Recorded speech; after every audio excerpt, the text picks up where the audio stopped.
छोटे से ऊंची छलांग और काफ़ी सारे दर्शकों के सवाल हमें ऑलरेडी मिल चुके हैं। अंशुल जैन साहब हमारे साथ बने हुए हैं। सुनीता चतुर्वेदी जी का सवाल है यूनाइटेड स्पिरिट्स पर। अंशुल भाई, इसमें 1390 रुपये के इन्होंने लिए हुए हैं, इस पर आपकी राय जानना चाहती हैं।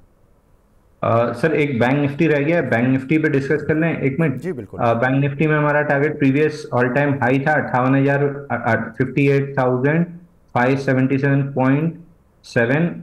कल नया ऑल टाइम हाई बना है 58,615। तो जो पहला टारगेट हमारा ऑल टाइम हाई का था, ये टारगेट कंप्लीट हो गया है। अब यहाँ से आज की जो ओपन लो है, और दोनों अलग अलग जगह खड़ी हुई हैं। निफ्टी जहां प्रीवियस मंथ पीओसी का रेजिस्टेंस ले रहा है, बैंक निफ्टी पिछले महीने के पीओसी का सपोर्ट ले रहा है। परसों इसमें ट्यूसडे ब्रेकआउट दिया था, वेडनेसडे, थर्सडे और आज ओपन लो, तीनों चीज लगभग प्रीवियस मंथ पीओसी पे है। तो मैं मान के चल रहा हूँ कि राइट साइड डेवलपमेंट हो रहा है। अगर 75 मिनट के चार्ट पे देखेंगे तो क्लियर दिखेगा, डेली चार्ट पे भी रफली क्लियर ही दिख रहा है, बट 75 मिनट के चार्ट पे एकदम क्लियर दिखेगा आपको कि आप बना रहे हो। इसको वन मंथ का चार्ट कर देंगे तो आपको भी ज्यादा क्लियर दिखेगा कि आप बना रहे हैं कप एंड हैंडल पैटर्न। अब जैसे ही 58,620 के ऊपर टिकना स्टार्ट किया, जो प्रीवियस मंथ का वैल्यू एरिया हाई है, जैसे ही ये निकला, मतलब है तो 577 590 के आसपास, लेकिन हम 600 राउंड फिगर पकड़ ले रहे हैं। जैसे ही ये निकला, बाजार में अच्छी खासी तेजी, नेक्स्ट लेग में 59,250 तक के टारगेट आराम से मिलने चाहिए। तो निफ्टी बैंक निफ्टी पे हम बुलिश हैं। दूसरा एक स्टॉक सर, जिसकी बार बार सवाल आती है, पहला एक बार हमारा टारगेट कंप्लीट कर चुका है 179 के आसपास, 178.3 का हाई बना था, एरिस इंफ्रा। इस पे कल वापस से रिजल्ट आया है, 259%, सॉरी 159% ईपीएस ग्रोथ है, ₹2 का, 38% सेल्स की ग्रोथ है। और इस पे हमने फंडामेंटली अपने क्लाइंट्स को लॉन्ग टर्म के लिए बाय रिकमेंड किया है, लगभग 240 के टारगेट के लिए। यानी यहां से अगर पकड़ेंगे 240 और 153, मान के चलिए कि 60-65% की अपसाइड आराम से इसमें बनती हुई दिख रही है स्टॉक में। अगेन आप वापस से फिर मैं वही बोलूंगा कि आप क्वांटिटी कैलकुलेट करके लीजिए। यहां से अपसाइड दिख रही है 56% की।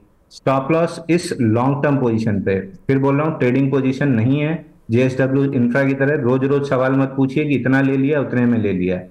इन्वेस्टमेंट पोजीशन है, 1 से 1.5 साल रखना है। स्टॉप लॉस आपका बनेगा 136।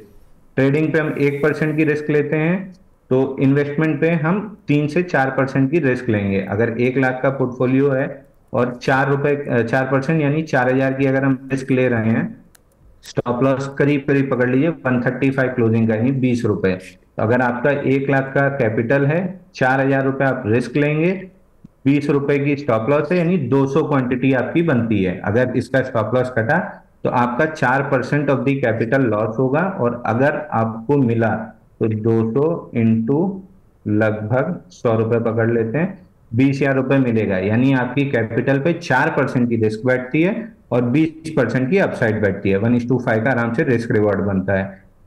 कभी भी इन्वेस्टिंग या ट्रेडिंग करते हैं तो इस तरीके से की जाती है कि आप अपनी कैपिटल का रिस्क डिफाइन करें। रिस्क डिफाइन करेंगे तो क्वांटिटी डिसाइड होगी। ये नहीं होता है कि मेरे मन में आया 2,000 शेयर, मेरे मन में आया 5,000 शेयर, मेरे मन में आया 10,000 शेयर। आपकी 4% की रिस्क से ज्यादा नहीं होनी चाहिए इफ यू आर इन्वेस्टिंग। और इन्वेस्टिंग में भी स्टॉप लॉस जरूरी होता है। अब आ जाएं आपके सवाल पे। यूनाइटेड स्पिरिट, इसमें ट्रेडिंग के सारे टारगेट्स कंप्लीट हो चुके हैं 1489 1498 तक के। उसके बाद से 10 डे मूविंग एवरेज पे पुल बैक लेके कैचअप कर रहा है, लेकिन मेरे को नहीं लग रहा टाइम वाइज करेक्शन पूरा हुआ है। इन्वेस्टर्स के लिए अभी भी ऑल टाइम हाई +10% एक्सटेंशन खुला हुआ है। ट्रेडर्स के लिए अभी कोई बेट नहीं बन रही है, तो ट्रेडर यूनाइटेड स्पिरिट से दूर रहें। इन्वेस्टर ऑन द डिप्स अच्छी जोन एक्यूमुलेट करने के लिए 1364 मिल जाए तो और ऐड कर लीजिएगा, और ऑल टाइम हाई +10% एक्सटेंशन के लिए वेट कीजिएगा, जैसा हमने मेटल स्टॉक्स में प्ले किया, जैसा हमने ऑटो स्टॉक्स में प्ले किया, अब लिकर स्टॉक में स्पेशली यूनाइटेड स्पिरिट में दिख रहा है। ठीक है। खुशी मिश्रा जी हैं, बोल रही हैं आपकी बहुत बड़ी फ़ैन हैं। कोकोयो कैमलिन और JWL पर अपनी राय दे दीजिए सर। तो पहला स्टॉक कौन सा था? कोकोयो कैमलिन। एक ही है ना? ठीक है। कोकोयो को, को, ये को, जो भी है ये, इसमें 112 रुपए पे ब्रेकडाउन कंफर्म हो रहा है और 112 रुपए के आसपास ही स्ट्रगल कर रहा है। आई एम नॉट श्योर कि ये ब्रेकडाउन दे देगा, क्योंकि 3 क्वार्टर से धीरे धीरे प्रॉफिटेबल आई है। 40 पैसे का ईपीएस था, उसके बाद 1 रुपए का ईपीएस है, फिर सितंबर क्वार्टर का रिजल्ट भी अच्छा आया है। 174% ईपीएस ग्रोथ है, 80 पैसे का ईपीएस है और 1% सेल्स ग्रोथ है। मार्जिन भी जो नेगेटिव थी दिसंबर 24 में, मार्च, जून और सितंबर 4%, 6%, 6% पॉजिटिव आई है। तो अगर ये स्टॉक 95 नहीं तोड़ता है तो ये मान के चलिए कि बुरे दिन ऑलमोस्ट खत्म है। ये वापस से 120 122 तक की अपसाइड दिखाएगा, जहां पे मेजर रेजिस्टेंस है 122 से 135, ये पूरी रेजिस्टेंस बैंड है। इस जोन में सवाल जरूर पूछिएगा, अगर वहां पे सेलिंग दिखी तो एग्जिट करेंगे, नहीं दिखी तो 125 के ब्रेकआउट पे शायद हम पोजीशन ऐड करने की सलाह दें। तो उस जोन में क्या करेगा उस पर डिपेंड करेगा कि ऐड करना है कि एग्जिट करना है। ठीक है सर। पंकज वोरा जी का सवाल है सर, पीआई इंडस्ट्रीज पर आपका व्यू जानना चाहते हैं। पीआई इंडस्ट्री ये लार्ज कैप वाला स्टॉक है, institution favourite. Sir pi industry में ऐसा लग रहा है कि टॉपिंग आउट पैटर्न है, लोअर हाई की फॉर्मेशन है, कंफर्म 2950 के नीचे होगा। इतना तो कोई रुक ही नहीं पाएगा और रुकना भी नहीं चाहिए। तो इनिशियल आप एक एग्रेसिव स्टॉप लॉस ले लीजिए, अगर लॉन्ग पोजीशन है तो 3450 रुपए का 100 रुपए की रिस्क लीजिए। 3450 टूटा तो एग्जिट कर लीजिएगा। फ्रेश बाइंग के लिए सोच रहे हैं तो वॉच लिस्ट से हटा दीजिए। ठीक है अंशुल भाई, जनरली आप आते हो तो कुछ कुछ अदानी स्टॉक्स में मतलब क्वेश्चन आते हैं, और आज चूंकि दिन ऐसा है कि बिहार इलेक्शन के आउटकम आ रहे हैं, एनडीए वहाँ पर काफ़ी तेज़ी से लीड कर रही है और अच्छे से मतलब सरकार बनाती हुई दिख रही है दोबारा। अदानी स्टॉक पर सेंटिमेंटल इम्पैक्ट आ रहा है इस समय। अदानी एंटरप्राइजेज डेज हाई पर चल रहा है ऑलमोस्ट। आपको कोई अदानी स्टॉक समझ आ रहा है इस समय? सर मेरे तो फेवरेट वही है अदानी एंटरप्राइज। मैं 2300 रुपए से बोल रहा हूँ, अगर प्रीएम्प्टिव लेके रखना है तो 2300 से लेके रखिए। ब्रेकआउट बाई करना है तो 2640 के ऊपर बाई कीजिए। अब 2640 के ऊपर बाई करेंगे तो स्टॉप लॉस लंबा हो जाएगा। लंबे से कोई दिक्कत नहीं है, जाएगा तो 1 ही% क्योंकि आप कैलकुलेट क्वांटिटी कैलकुलेट करके लेंगे। लेकिन लंबे स्टॉप लॉस में दिक्कत आती है रिस्क रिवॉर्ड की। अगर 10% नीचे का स्टॉप लॉस है तो 1:3 करने में उसको 30% चलना होगा। तो हम तो अपने क्लाइंट को 2300 2350 में प्रीएम्प्टिव बाई सजेस्ट करके बैठे हैं, 2640 के ऊपर ऐड करेंगे। दूसरा स्टॉक पसंद है अदानी पोर्ट्स। अदानी पोर्ट में 1500 का ब्रेकआउट सस्टेन हो रहा है। टाइमिंग करने की जगह धीरे धीरे लेना स्टार्ट कर लीजिए, 2000 रुपए चला जाएगा। टॉप पिक मेरी हमेशा अदानी एनर्जी सॉल्यूशन रही है। 950 के आसपास से ब्रेकआउट लेके आज आ गया है 1050 का हाई, 1090 तक जा सकता है अदानी एनर्जी सॉल्यूशन। 950 रुपए के आसपास से बोल रहा हूँ कि टाइमिंग मत कीजिए, धीरे धीरे अदानी एनर्जी, ये हटा दीजिए Adani port, Adani energy solution कर लीजिए। 950 से बोल रहा हूँ कि धीरे धीरे इसको लेते चलिए, टाइमिंग मत कीजिए। 1090 कब आ जाएगा पता नहीं चलेगा, मुंह देखते रह जाएंगे। तो जो टाइमिंग करने की कोशिश कर रहा है, कोई बड़ी कैंडल मिली नहीं है, छोटी छोटी कैंडल में धीरे धीरे ऊपर गया है। तो 1090 के आसपास में रिव्यू करूंगा कि प्रॉफिट बुक करके निकलना है या इसको फर्दर कैरी फॉरवर्ड करना है। बट फिलहाल मेरे को 1090 जाते हुए दिख रहा है। और आखिरी अदानी ग्रीन मेरे पास है, तो इस पे तो मैं कोई सलाह दूंगा नहीं। 1126 का लेवल में देख रहा हूँ, 1126 के ऊपर इस बार सस्टेन करता है तो 1252 रुपए तक के टारगेट में देख रहा हूँ अपने लिए। तो इस पे कोई buy sell stop loss target की सलाह नहीं रहेगी। आखिरी बचा अदानी पावर, ये मैंने अपनी वॉचलिस्ट से हटा दिया है क्योंकि 4 दिन में 50% चल के इसने 1 डेढ़ साल का काम कर दिया था। तो अब मेरे को साइडवेज या थोड़ा सा बेयर स्टोन दिख रहा है, तो अदानी पावर मेरी वॉचलिस्ट में नहीं है। एक शेयर और रह गया अंशुल भाई, अदानी टोटल गैस।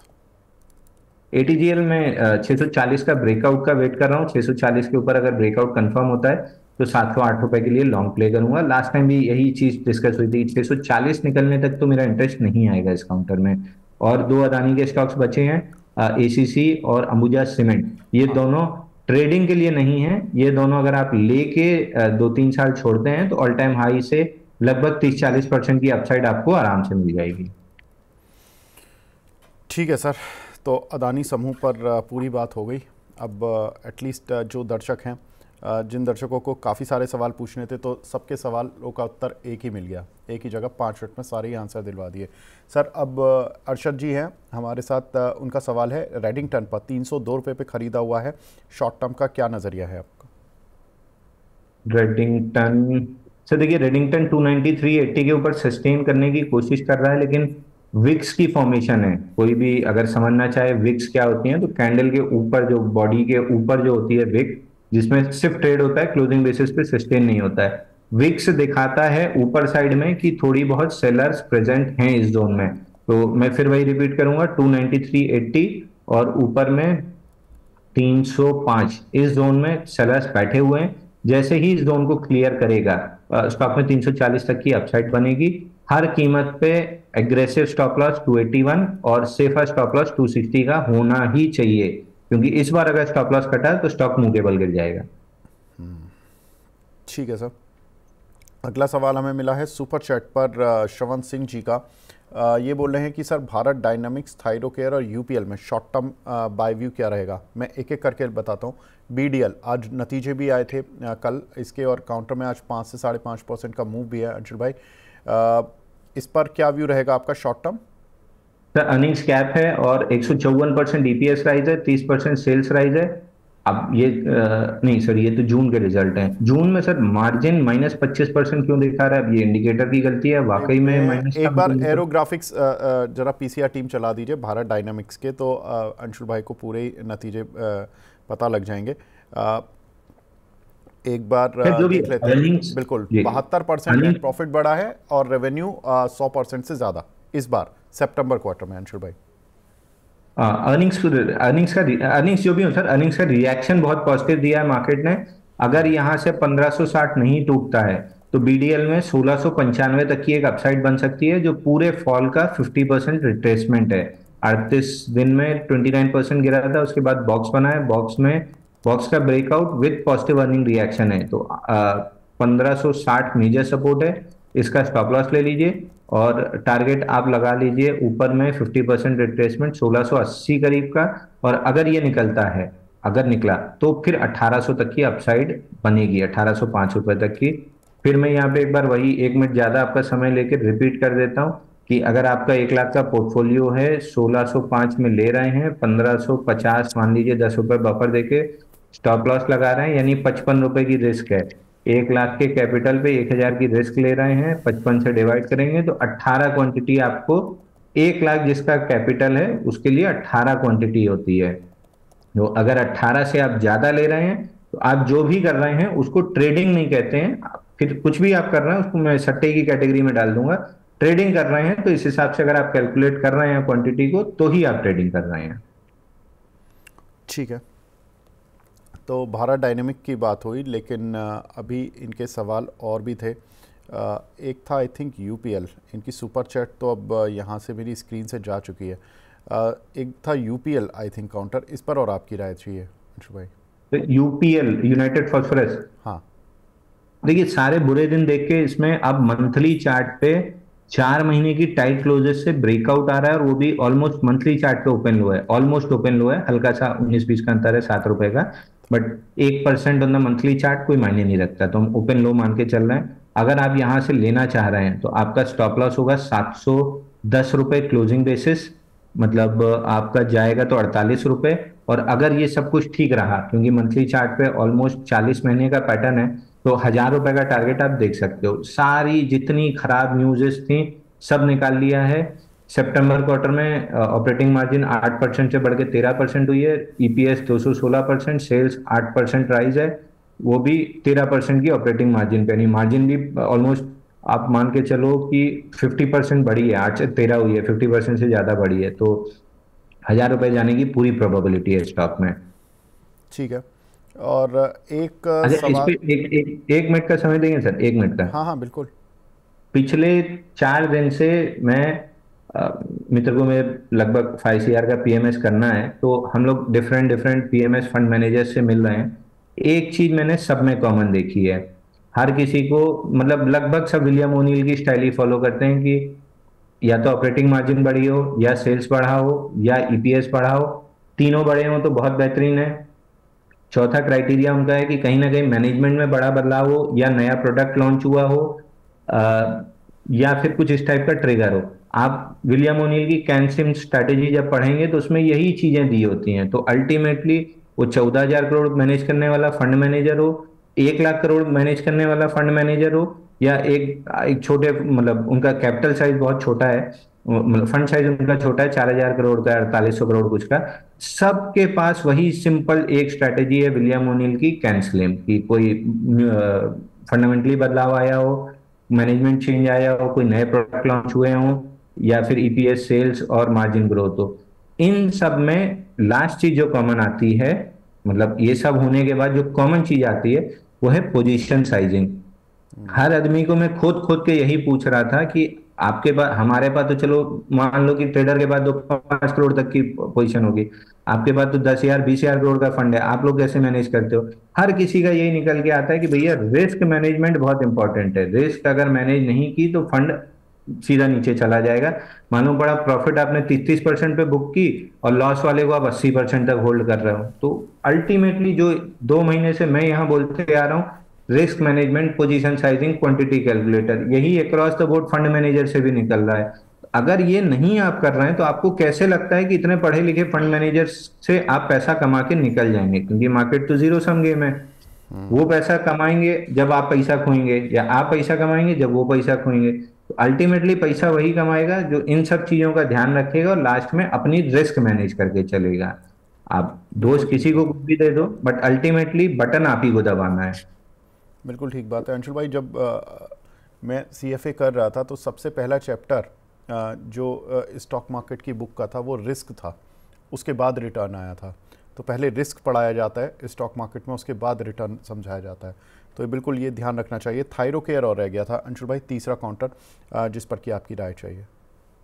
तो थायरोकेयर ये इसमें ठीक ठाक एफआईआई की होल्डिंग है, इसमें ठीक ठाक एफआईआई की होल्डिंग है। और कल के सेशन में, हाँ कल के सेशन में इसने ब्रेकआउट दिया है 374% वॉल्यूम राइज से, 374% वॉल्यूम राइज है। और कपनल पैटर्न का ब्रेकआउट है 1465 पे, 1465 के ऊपर टिक रहा है। यहां से अगर लेना है तो कल की ब्रेकआउट कैंडल का लो ही स्टॉप लॉस ले लेना चाहिए 1390 का, और खिंचा तो 1700 रुपए तक अपसाइड खिंच सकता है। फिर क्वांटिटी अब मेरे को नहीं लगता कैलकुलेट करने की जरूरत है, रिस्क अपने हिसाब से देख के 1% से डिवाइड करके क्वांटिटी आप लोग अब कैलकुलेट करना सीख ही गए होंगे।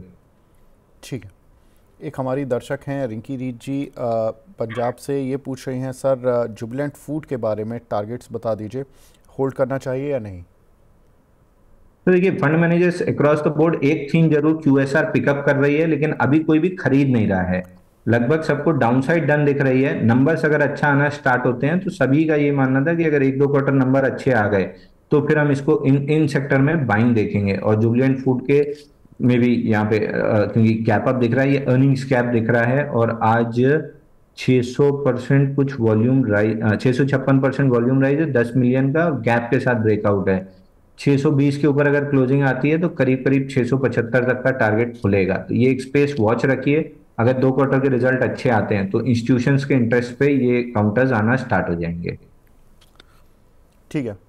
गीतू जी हैं, गुड मॉर्निंग बोल रही हैं मैम, आप भी अपना सवाल पूछ लीजिए, बेहतर रहेगा। सिद्धार्थ नाथ जी हैं, ये पूछ रहे हैं सर एंजल वन बाय करना चाहता हूं, बाइंग लेवल बता दीजिए शॉर्ट टर्म के लिए। शॉर्ट टर्म के लिए, तो शॉर्ट टर्म के लिए बाइंग लेट हो चुकी है आपकी। शॉर्ट टर्म के लिए ब्रेकआउट 2560 पे बना है, जिसका टारगेट 2900 रुपए है। तो अब मोमेंटम चेस करने की बात है, और मोमेंटम चेस करने में सबसे ज्यादा रिस्क होती है। तो अगर मोमेंटम चेस कर भी रहे हैं तो 0.25% ऑफ द कैपिटल से ज्यादा रिस्क नहीं लिया जाता है। स्टॉप लॉस ले लीजिए 2590 जो ब्रेकआउट था, और टारगेट वही 2900 पकड़ लीजिए। मैं जनरली मोमेंटम चेस करने की सलाह नहीं देता हूँ।